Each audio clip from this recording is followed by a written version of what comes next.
Thank you very much. Hapa ni ndani ya Sema na Mwananchi. Tumetembelea soko la Ang'orai, eneo la Teso North, Busia County. Na tumekutana hapa na ndugu ambaye anafanya na kazi ya bodaboda. Maybe tusikie maoni kutoka kwake, anasemaje kuhusu hali ya uchumi na jinsi maisha yanavyoenda. Maybe ukianza na majina. Mimi naitwa Matthew Innocent Omsolo. Yes. Toka Kakemer, lakini nafanyia bodaboda Ang'orai sokoni. Yes. Lakini sasa changamoto yenye tunapitia kwa bodaboda ni changamoto nyingi. Ni hali ya mafuta imekuwa ngumu. President alituambia atasimama na sisi bodaboda na hatujaona kama amekamilisha kusimama na sisi bodaboda. Ya pili alisema tutasimama na mama mboga na ametuacha hivyo. So unapata sasa mafuta imeshuti juu mpaka inashinda sisi kusaidia familia. Unapata ukikuja unapata umetumia pesa nyingi kuweka mafuta na unapata umeenda na pesa kidogo nyumbani. Maisha sasa inakuwa ngumu. Alafu ya pili, sisi vijana tukitafuta haki yetu, ukishasema kitu vile naongea saizi hivi, unapata jioni labda umekujiwa. Sasa vitu kama hizo ndio imetufanya sana tunaona kama president wetu hatuhudumii vile tunataka. Lakini sasa umeongelea kuhusu swala la mafuta. Napata kwamba mafuta inakuwa walisema kwamba ni iko dunia mzima mafuta yamepanda, na akasema kwamba nao ati mafuta yamepanda dunia mzima, wacha nilete pikipiki za stima. Mbona hamjashabikia pikipiki za stima? Sasa ukipata pikipiki za stima sikapa penye tukapa, ukiangalia ukipata stage kama hiyo unasapata ni moja. Juu huku sisi tunaenda kama Mount Elgon huko chini huko, sisi kuna mlima pikipiki ya stima iwezi ikapanda. Inatakana pikipiki ya mafuta ndio iko na pulling, unaweza panda naye mahali pa mawe. Yes. Ukipata manjia nyingi hapa hata wabunge pia wajatengeneza.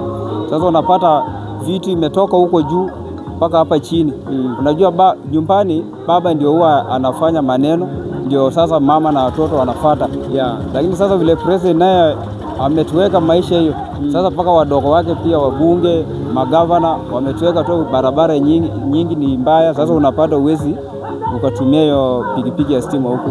Hiyo pikipiki ya stima inatakana kama town kuna lami, hakuna mabonde. Na usiku naona Ang'orai lami ndio hii inapita inaenda mpaka Moding, nyingine inaunganisha Kolanya, inapita mpaka Malaba.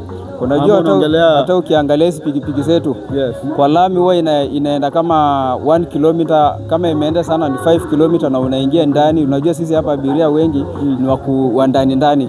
Sio wa kuingia kwa manyumba. Sio ile unaenda one way.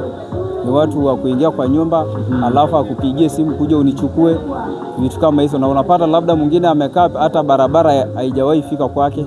Ni mtu anakaa huko ndani kabisa, ushago huko ndani. Sasa umeona changamoto kama hiyo, huwezi tumia huku pikipiki ya stima mpaka ya mafuta. Sasa na hii story umesema kwamba mama mboga waliachwa, na nakumbuka wakati rais akichukua awamu ya uongozi alipeana kitu inaitwa Hustler Fund, ya kwamba mtu akope ajikimu kimaisha ama aendeleze biashara zake. Unazungumzia nini? Sasa hata ukikuja kama sasa mimi niko na bibi yangu sasa kwa muda huu ukope shilingi 500 ya Hustler Fund, utafanya biashara gani? Sio utachukua tu amena korokoro moja upigie watoto jioni, labda mimi bwana sijaenda na mboga juu barabara iko ngumu, sijaenda na mboga. Sio huyo atachota leo apige, kesho atarudi sokoni nini?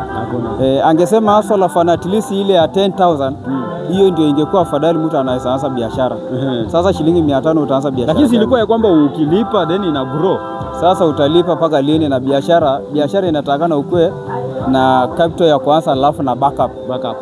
Jo mtu akikuja kukopa leo labda umuendee aseme nitalipa kesho, na hiyo kesho ndio unafaa uchukue vitu asubuhi na yeye anataka alipe kesho jioni. Si unapata sasa afadhali unatoa ile backup ndio uweke hapa. Sasa akikuja akilipa sasa una replace na hiyo, umeshaona. Sasa shilingi 500 iwezi ingefanya biashara hiyo. Tulikopa, hata mimi nilikopa, lakini sasa nilishinda nitafanya aje? Ninulia tu watu sukari na sabuni na ikaisha. Umeshaona. Maybe kwa maoni yako tu sasa, tuseme katika tunafikia awamu ya kupigia kura, ikifika ni maneno ya MCA, wewe utampigia nani? MCA kama kijana yetu Malwa huyu, kijana yetu ametufanyia kazi si mbaya. Juu tunaona kama daraja ametengeneza, njia zingine hapa ameunda. Ni kijana naona ako sawa. Na mbunge kwanza Sasa unajua kuna kama sisi wengine tumefanya kazi, ni ndugu wetu, lakini unapata hata hajatuona na shule vitu tuko nayo kwa manyumba, umeshaona. Sasa unajua mtu mzuri at least mwenye anachukua hata mtoto wa ndugu yake.